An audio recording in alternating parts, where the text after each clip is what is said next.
Good morning students. We are going to start our next lecture of chapter acids and bases.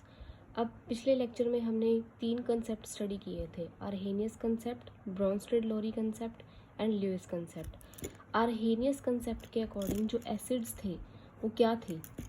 Acids क्या थे? जो H+ donate करते हैं, ठीक है, प्रोटॉन डोनर। वही जो सिंपल सी डेफिनेशन जो हम कब से पढ़ते आ रहे हैं कि एसिड्स हम किनको बोलते हैं? जो प्रोटॉन डोनेट करते हैं, H+ डोनेट करते हैं। और बेसिस हम किनको बोल रहे थे? जो क्या करते हैं? OH नेगेटिव आयंस देते हैं, ठीक है। इसके एग्जांपल्स भी हमने देखे थे, जैसे एसिड का HCl हो गया, H2SO4 हो गया, ऐसे ही बेसिस के NaOH हो गए, KOH हो गए, ठीक है। उसके बाद हमने सेकंड कंसेप्ट जो स्टडी किया था वो था ब्रोंस्टेड-लोरी। ब्रोंस्टेड-लोरी कंसेप्ट के अकॉर्डिंग एसिड्स क्या थे? क्या थे एसिड्स? जो H+ डोनेट करते हैं। ये तो सेम था जैसे आर्हेनियस कंसेप्ट के अंदर था, ठीक है। और ब्रोंस्टेड-लोरी के अकॉर्डिंग बेसिस क्या थे? बेसिस वो सब्सटेंसेस हैं जो H+ एक्सेप्ट करते हैं, प्रोटॉन एक्सेप्टर, ठीक है। तो इन दोनों में यही डिफरेंस था। यहाँ पर बेस जो है OH नेगेटिव आयन डोनेट कर रहे थे, लेकिन यहाँ पर जो बेसिस हैं H+ को एक्सेप्ट कर रहे थे, ठीक है। उसके बाद थर्ड हमारे पास था ल्यूइस कंसेप्ट। ल्यूइस कंसेप्ट के अकॉर्डिंग एसिड्स क्या थे? जो क्या करते हैं? इलेक्ट्रॉन पेयर एक्सेप्ट करते हैं, ठीक है। और बेसिस क्या थे? Electron pair donor. तो ये 3 कंसेप्ट के अकॉर्डिंग हमने एसिड्स एंड बेसिस को क्लासिफाई कर दिया था। अब इस लेक्चर में हम अपना नेक्स्ट कंसेप्ट लेके चल रहे हैं, और वो क्या है? Lux flood concept. Lux flood concept. इस कंसेप्ट के अकॉर्डिंग एसिड्स क्या होते हैं? एसिड्स वो सब्सटेंस होते हैं जो ऑक्साइड आयन को एक्सेप्ट करते हैं, ठीक है, ऑक्साइड आयन एक्सेप्टर। और बेसिस कौन से सब्सटेंस होते हैं? जो ऑक्साइड आयन को क्या करते हैं? डोनेट करते हैं, ऑक्साइड आयन डोनर, ठीक है। अब यहाँ पे हम किसकी फॉर्म में बता रहे हैं? ऑक्साइड आयन की फॉर्म में बता रहे हैं एसिड्स एंड बेसिस को। एसिड वो सब्सटेंसेस होते हैं जो ऑक्साइड आयन को एक्सेप्ट करते हैं, और बेसिस वो सब्सटेंसेस हो गए जो ऑक्साइड आयन को डोनेट करते हैं, ठीक है। इसका हम एक एग्जाम्पल देखते हैं। जैसे हमने एग्जाम्पल ले लिया कैल्शियम ऑक्साइड। इन जनरल अगर हम बात करें, मान लो कोई बेस है, तो बेस क्या करेगा? ऑक्साइड आयन देने के बाद क्या फॉर्म कर देगा? एसिड। जैसे मान लो हमने एग्जाम्पल ले लिया कैल्शियम ऑक्साइड का, ठीक है। Calcium oxide oxide ion donate करने के बाद क्या बना देगा? एसिड, जैसे हम पिछले कंसेप्ट्स में देख रहे थे। अब एसिड कैसे? क्योंकि ये कैल्शियम है, ये ऑक्साइड आयन ले भी सकता है, ठीक है। तो ऑक्साइड आयन एक्सेप्ट जो करेगा वो एसिड होगा। तो यहाँ पे कैल्शियम ऑक्साइड बेस है जो क्या कर रहा है? ऑक्साइड आयन को डोनेट करने के बाद क्या कर रहा है? एसिड की फॉर्मेशन कर रहा है। ऐसे ही अगर हम लेड ऑक्साइड की बात करें, ठीक है, तो लेड ऑक्साइड भी सिमिलरली क्या करेगा?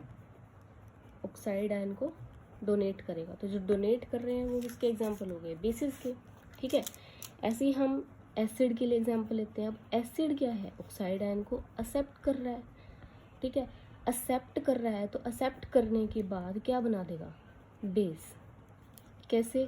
जैसे हमने एग्जाम्पल लिया SO3 का। SO3 ऑक्साइड आयन ले लेगा तो क्या बना देगा?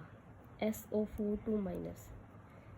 क्यों? क्योंकि यहाँ पे जो SO4 नेगेटिव है वो उसके पास ऑक्साइड आयन है डोनेट करने के लिए। तो जो डोनेट कर सकते हैं वो क्या होते हैं? बेसिस होते हैं। तो यहाँ पे हमारे पास SO3 एक एसिड था। एसिड क्या करते हैं? ऑक्साइड आयन को एक्सेप्ट करते हैं, और एक्सेप्ट करने के बाद इसने क्या बनाया? SO4 नेगेटिव, ठीक है। अब यहाँ पे हम अगर एसिड बेस की रिएक्शन देखें कोई, तो एसिड बेस रिएक्शन क्या ले सकते हैं हम? यही लेड ऑक्साइड ले लेते हैं। Lead oxide plus SO3।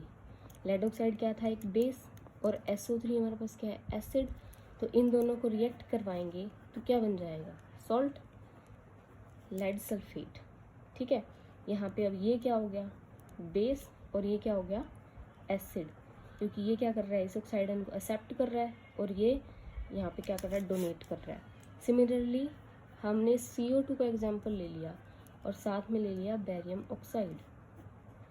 अब यहाँ पे CO2 और BaO मिलके बनाएंगे क्या, बेरियम कार्बोनेट। ठीक है, तो ये BaO ने ऑक्साइड आयन को क्या किया, डोनेट किया ना, यहाँ पे डोनेट किया, तो ये किसकी तरह एक्ट करेगा, बेस की तरह। ठीक है, और CO2 यहाँ पे क्या कर रहा है, इस ऑक्साइड आयन को एक्सेप्ट कर रहा है, तो जो एक्सेप्ट करते हैं वो क्या होते हैं, एसिड। ठीक है, तो जो ऑक्साइड आयन को डोनेट कर रहा है वो हमारे पास बेस हो जाते हैं और जो ऑक्साइड आयन को एक्सेप्ट कर रहा है वो क्या हो जाते हैं, एसिड। ठीक है, अब ऐसे ही हमारे पास एक इसके अंदर एग्जांपल आता है एम्फोटेरिक सब्सटेंसेस का।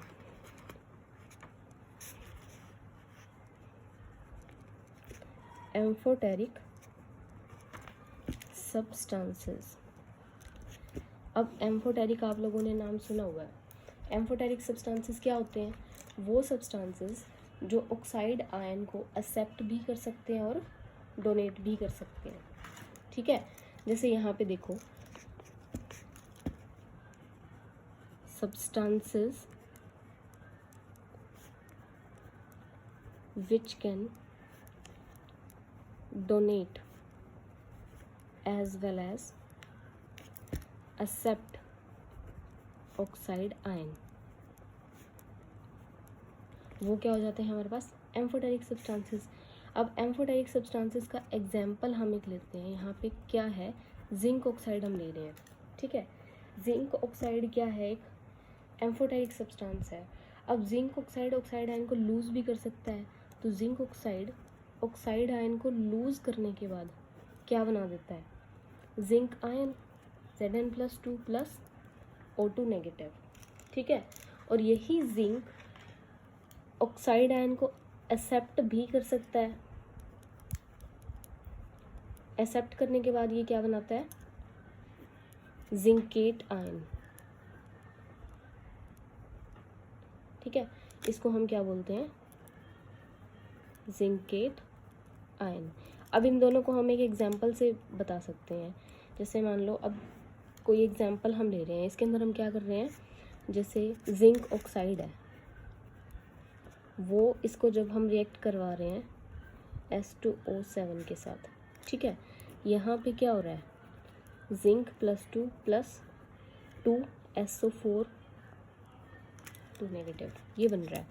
अब यहाँ पर जिंक ऑक्साइड था, वो कर क्या रहा है, इस ऑक्साइड आयन को डोनेट कर रहा है ना इसको, तो इस ऑक्साइड आयन को यहाँ पे डोनेट कर रहा है, तो किसकी तरह एक्ट कर रहा है यहाँ पे, बेस की तरह, क्योंकि ये ऑक्साइड आयन को क्या कर रहा है, डोनेट कर रहा है।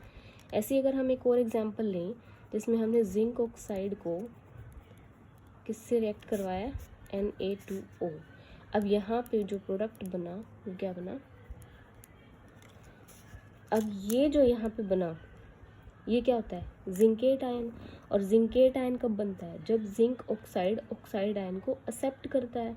ठीक है, तो यानी कि यहाँ पे जो जिंक ऑक्साइड है वो किसकी तरह एक्ट कर रहा है, ऑक्साइड आयन एक्सेप्टर की तरह। और जो ऑक्साइड आयन को एक्सेप्ट करते हैं वो क्या होते हैं, एसिड होते हैं। ठीक है, तो जिंक ऑक्साइड ऐसा एग्जाम्पल है हमारे पास जो ऑक्साइड आयन को ले भी सकता है और दे भी सकता है। जब ये ऑक्साइड आयन को डोनेट कर रहा है तो हमारे पास जिंक 2 पॉजिटिव का आयन बना रहा है, और जब ये ऑक्साइड आयन को एक्सेप्ट कर रहा है तो क्या कर रहा है, जिंकेट आयन की फॉर्मेशन कर रहा है। इसको हमने ये 2 एग्जाम्पल से देखा है, जिसमें एक में ये एज अ बेस एक्ट कर रहा है, एक में एज अ एसिड। मतलब ये क्या है, एम्फोटेरिक सब्सटेंस है। ठीक है, तो ये जो हमारा कंसेप्ट था ये क्या था, हमारे पास Lux Flood concept of acids and bases, जिसके according acids oxide ion donate करते हैं और bases oxide ion acids oxide ion acceptor होते हैं and bases oxide ion donor होते हैं। ठीक है, उसके बाद हम नेक्स्ट कंसेप्ट स्टडी करेंगे और वो क्या है, solvent system concept. Solvent system concept, अभी तक जैसे हमने 3-4 कंसेप्ट स्टडी किए, उसमें हमने एसिड्स और बेसिस को अलग अलग बताया कि एसिड्स किसको बोल रहे हैं, बेसिस किसको बोल रहे हैं। ऐसे एक ये कंसेप्ट है हमारे पास सॉल्वेंट सिस्टम कंसेप्ट। अब इस कंसेप्ट में जो हमारे पास ये जो मेथड है वो डिपेंड कर रहा है mode of self ionization of solvent. ठीक है, ये जो मेथड है, this method depends on mode of self ionization of solvent. ठीक है, अब ये मेन बात है यहाँ पे, ionization, self ionization of solvent, solvent के ऊपर डिपेंड करेगा कि सॉल्वेंट आयनाइज होके कौन से आयंस दे रहे हैं, उसके ऊपर डिपेंड करता है कि जो भी हम उसके अंदर डाल रहे हैं सब्सटेंस, वो किसकी तरह एक्ट कर रहा है, एसिड या बेस। ठीक है, अब इस कंसेप्ट के अकॉर्डिंग अगर हम बात करें तो एसिड्स क्या होते हैं? एसिड्स वो होते हैं, एसिड वो सब्सटेंसेस हैं जो डायरेक्ट डिसोसिएट होके और by reaction with solvent gives cation characteristic of the solvent. किनको बोल रहे हैं acids? Substances which either by direct dissociation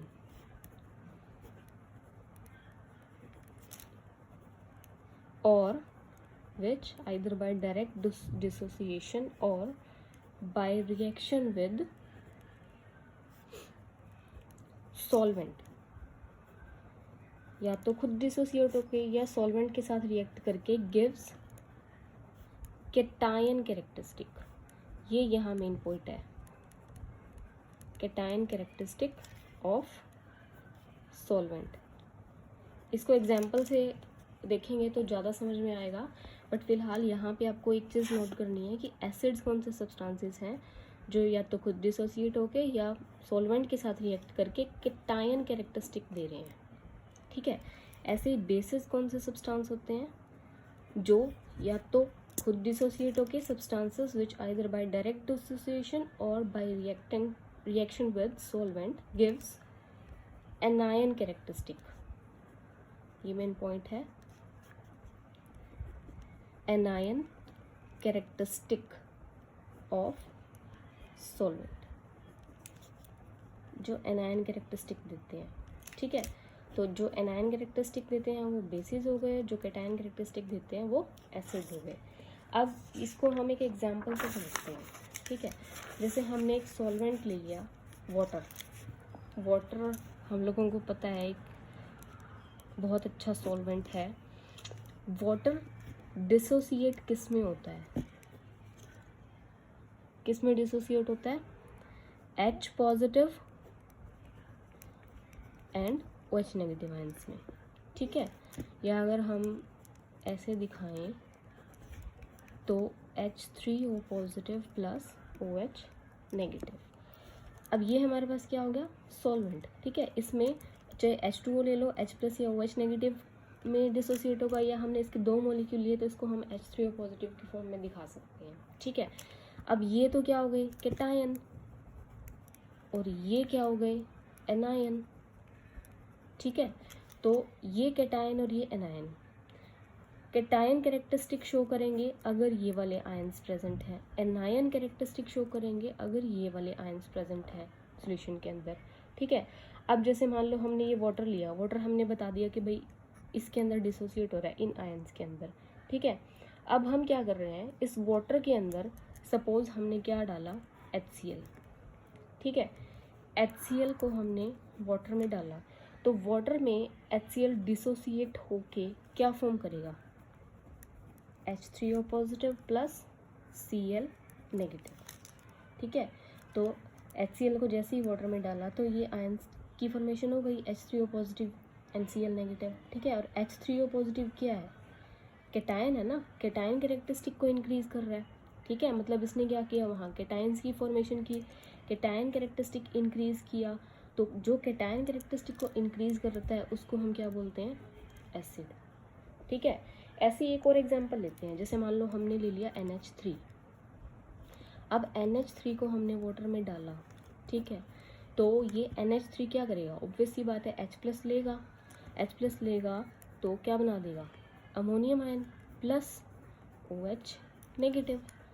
अब यहाँ अगेन इस चीज़ का पता होना चाहिए हमें कि जो हम सॉल्वेंट ले रहे हैं वो डिसोसिएट किस में हो रहा है, ठीक है।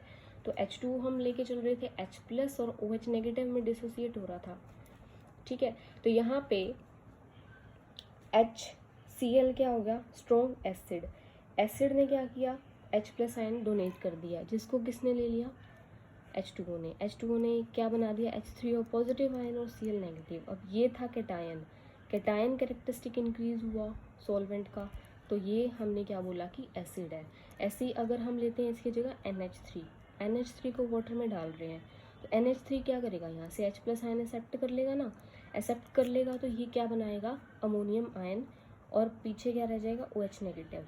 और OH नेगेटिव सॉल्यूशन का क्या है, एनायनिक पार्ट है, ठीक है। एनायन कैरेक्टरिस्टिक इंक्रीज किया जब हमने NH3 को H2O में डाला। तो जो एनायनिक कैरेक्टरिस्टिक इंक्रीज करता है उसको हम क्या बोलते हैं, बेस। आई होप कुछ समझ में आया होगा कि सबसे पहले तो हम जो सॉल्वेंट ले रहे हैं उसका हमें देखना है कि किसमें डिसोसिएट हो रहा है। तो उसके जो कैटायंस हैं अगर वो सॉल्यूशन के अंदर बन रहे हैं ज़्यादा, मतलब आपने कोई भी सब्सटेंस डाला सॉल्वेंट के अंदर, तो उससे अगर ये कैटायन कैरेक्टरिस्टिक इंक्रीज हुआ तो मतलब वो क्या होगा, एसिड। और अगर एनायन कैरेक्टरिस्टिक इंक्रीज हुआ तो वो क्या होगा, बेस होगा। इस चीज़ को समझने के लिए हम एक और एग्जांपल ले लेते हैं, ठीक है। सेकंड एग्जांपल हम देखते हैं इसका, वो क्या है हमारे पास, हमने नॉन एक्वस सॉल्वेंट ले लिया इस बार, नॉन एक्वस सॉल्वेंट, और वो क्या ले लिया हमने, अमोनिया। अब अमोनिया जो है सबसे पहले तो ये पता होना चाहिए किस में डिसोसिएट होगा। अमोनिया हमने लिया तो वो जब डिसोसिएट हो रहा है तो क्या बना रहा है, एक अमोनियम आयन और दूसरा अमाइड आयन। अमोनियम आयन है, पॉजिटिव चार्ज है, तो क्या होगा, कैटायन, और जो कैटायन कैरेक्टरिस्टिक इंक्रीज करता है वो क्या हो जाएंगे फिर, एसिड या एसिड आयन बोल देंगे, ठीक है। यहाँ पे ये अमाइड जो बन रहा है ये क्या हो गया, एनायन। जो एनायन कैरेक्टरिस्टिक को इंक्रीज करते हैं वो क्या होते हैं, बेस आयंस, ठीक है। अब हम क्या करते हैं, हमने सॉल्वेंट बता दिया, अभी अमोनिया हमने ले लिया NH3, अमोनिया डिसोसिएट हो रहा है अमोनियम आयन और अमाइड आयन में। अब अमोनियम आयन और अमाइड आयन में डिसोसिएट हो रहा है, हम क्या करेंगे, इसके अंदर हम ऐड करते हैं, मतलब हमने अमोनियम क्लोराइड ऐड कर दिया, अमोनियम क्लोराइड। अब अमोनियम क्लोराइड को जब हम लिक्विड अमोनिया में डालेंगे, ये क्या करेगा, किस में डिसोसिएट हो जाएगा, हमने बात कही थी डेफिनेशन में, विच आइदर बाय डायरेक्ट डिसोसिएशन और बाय रिएक्शन विद सॉल्वेंट। अब यहाँ पे अमोनियम क्लोराइड जो है वो डिसोसिएट होकर क्या बना रहा है, अमोनियम आयन और साथ में क्या बना रहा है, क्लोराइड आयन, ठीक है। अब अमोनियम जो है वो क्या है, कैटायन कैरेक्टरिस्टिक है ना, कैटायन है जो हमारा सॉल्वेंट है उसका, तो कैटायन कैरेक्टरिस्टिक जो इंक्रीज करेगा उसको हम क्या बोलेंगे, एसिड। यानी कि अमोनियम क्लोराइड जो है वो अगर उसको हम लिक्विड अमोनिया के अंदर डालते हैं तो वो किसकी तरह एक्ट करेगा, एसिड की तरह। और ऐसे ही अगर मान लो हमने KNH2 ले लिया, पोटेशियम अमाइड, इसको हम क्या कर रहे हैं, लिक्विड अमोनिया में डाल रहे हैं, इसको लिक्विड अमोनिया में हम डाल रहे हैं, तो ये किस में डिसोसिएट होगा, K पॉजिटिव NH2 नेगेटिव, ये इसमें डिसोसिएट होगा। अब यहाँ पे जो NH2 नेगेटिव है वो क्या हो गया, एनायन कैरेक्टरिस्टिक है सॉल्वेंट का, तो जो एनायन कैरेक्टरिस्टिक को इंक्रीज करेगा वो हमारे पास क्या हो जाता है, बेस। यानी कि जो KNH2O है, KNH2 है, वो उसको अगर हम लिक्विड अमोनिया के अंदर डालते हैं तो वो किसकी तरह एक्ट करेगा, बेस की तरह।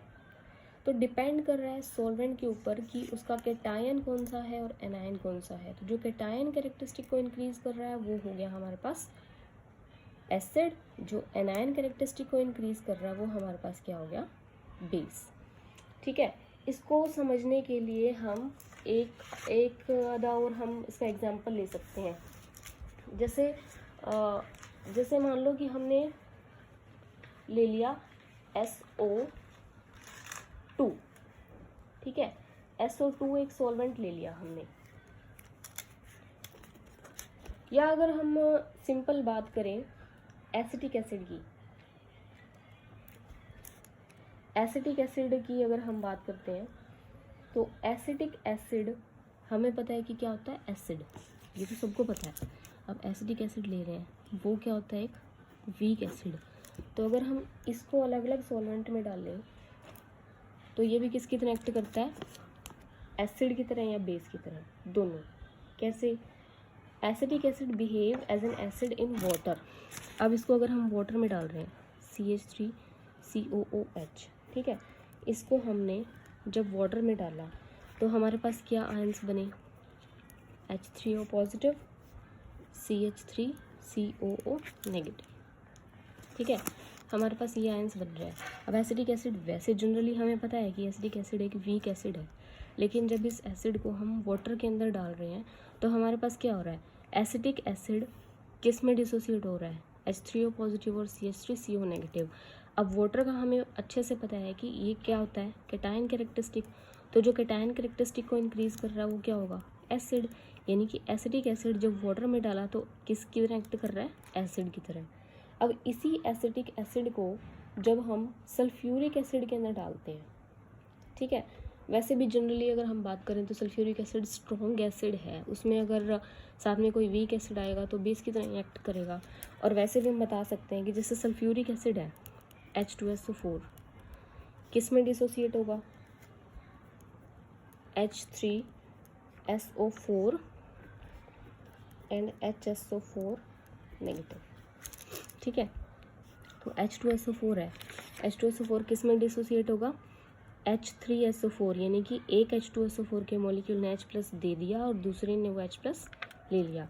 जिसने ले लिया उसने क्या बना दिया, H3SO4 पॉजिटिव, क्योंकि उसके पास H+ आ गया, और दूसरा जो बच गया वो क्या बच गया, HSO4 नेगेटिव आ जाएगा उसके पास, ठीक है। तो ये H2SO4 इन दोनों आयंस के अंदर डिसोसिएट हो गया। अब इसके अंदर जब हमने एसिटिक एसिड को डाला, एसिटिक एसिड को हमने किस में डाला, H2SO4, तो किसके अंदर किन आयंस की फॉर्मेशन हो रही है, CH3COOH2 positive and HSO4 negative. क्या हो रहा है यहाँ पे, अब यहाँ पे हमारे पास, हमें पता है कि ये स्ट्रॉन्ग एसिड है तो H+ डोनेट करेगा, H+ जो डोनेट करेगा उसको ले कौन रहा है, वीक एसिड, ठीक है, CH3COOH। तो CH3COOH किसकी फॉर्म में आ जाएगा, अब CH3COOH2 पॉजिटिव, ठीक है, क्योंकि यहाँ पर जाहिर सी बात है कि हमारे पास जो स्ट्रॉन्ग एसिड है वो तो H+ आयंस देगा तो उसको ले कौन रहा है, जो उसके साथ दूसरा एसिड प्रेजेंट है। ये वैसे भी वीक एसिड है तो ले के क्या बना देगा, CH3COOH2 पॉजिटिव, और बच गया क्या, HSO4 नेगेटिव। अब हमें पता है कि HSO4 नेगेटिव सॉल्वेंट का कौन सा कैरेक्टरिस्टिक शो कर रहा है, एनायन कैरेक्टरिस्टिक, ठीक है। ये हमारे पास सॉल्वेंट था H2SO4, इसका एनायन कैरेक्टरिस्टिक क्या था, HSO4 नेगेटिव। अब HSO4 नेगेटिव फॉर्म हो रहे हैं यहाँ, मतलब एनायन कैरेक्टरिस्टिक इंक्रीज हो रहा है। तो जो एनायन कैरेक्टरिस्टिक इंक्रीज करते हैं वो क्या होते हैं, बेसिस, ठीक है। अब वही एसिटिक एसिड जो हमें पता था कि एक वीक एसिड होता है, उसको अगर हम डिपेंड कर रहा है सॉल्वेंट के ऊपर कि वो क्या है, एसिड है या बेस। अगर तो सॉल्वेंट हमने H2O लिया तो ये एसिड की तरह एक्ट कर रहा है, लेकिन वहीं अगर हमने सॉल्वेंट चेंज कर दिया, सॉल्वेंट क्या ले लिया, H2SO4, तो ये किसकी तरह एक्ट कर रहा है, बेस की तरह, ठीक है। तो यहाँ पे इस कंसेप्ट को हम बोल रहे हैं सॉल्वेंट सिस्टम कंसेप्ट, जिसमें सॉल्वेंट के ऊपर डिपेंड करेगा कि जो सब्सटेंस आप ले रहे हैं वो एसिड होगा या बेस होगा, ठीक है। ऐसे ही हमें डिफरेंट सॉल्वेंट्स का सबसे पहले तो ये पता होना चाहिए कि वो किन किन आयंस में डिसोसिएट हो रहे हैं, तभी हम बता पाएंगे कि कौन सा कैरेक्टरिस्टिक इंक्रीज हो रहा है। तो यहाँ पे हमारे पास कुछ सॉल्वेंट्स हैं, जैसे ये देखिए H2O हमें पता है H3O पॉजिटिव और OH नेगेटिव में डिसोसिएट होता है। ऐसे ही NH3 है, अमोनियम आयन NH2, ये दो एग्जाम्पल हम देख चुके हैं।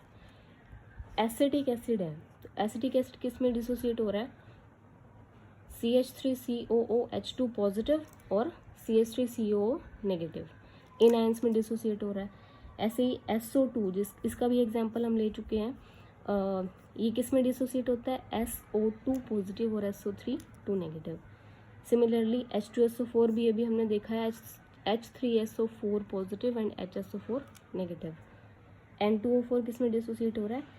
NO positive and NO3 negative. अब इनमें जनरली एक जो हम दो मॉलिक्यूल्स ले रहे हैं, जैसे H2O लिया, एक H2O H प्लस दे रहा है, दूसरा उसको क्या कर रहा है? ले रहा है। अब जिस H2O ने H प्लस दिया उसके पास क्या बच गया? OH नेगेटिव, तो ये OH नेगेटिव, और जिसने लिया वो क्या बन गया? H3O positive. आगे भी बाकी में भी अगर हम देखें तो ऐसा ही हो रहा है। जैसे SO2 की अगर हम बात करें तो SO2 में एक SO2 ऑक्साइड आयन डोनेट कर रहा है, वो क्या बन जाएगा? SO2 पॉजिटिव, और जो उस ऑक्साइड आयन को ले रहा होगा क्या बन जाएगा? SO3 negative. तो इनको रट्टा मारने की ज़रूरत नहीं है, यहाँ से हम थोड़ा सा देख सकते हैं कि एक दे रहा है एक आयन और दूसरा उसी आयन को ले रहा है। तो यहाँ पे ये जो सॉल्वेंट है हमारे पास डिफरेंट, ये अगर हमें पता लग गया कि किस किस आयन के अंदर डिसोसिएट हो रहे हैं, तो यहाँ से हमारे लिए ईजी हो जाता है बताना कि जो सब्सटेंस हम ले रहे हैं वो एसिडिक कैरेक्टर शो करेगा या बेसिक कैरेक्टर। तो ये हमने सॉल्वेंट सिस्टम कंसेप्ट हमारा कंप्लीट कर लिया है, बाकी हम नेक्स्ट लेक्चर में स्टडी करेंगे। Thank you.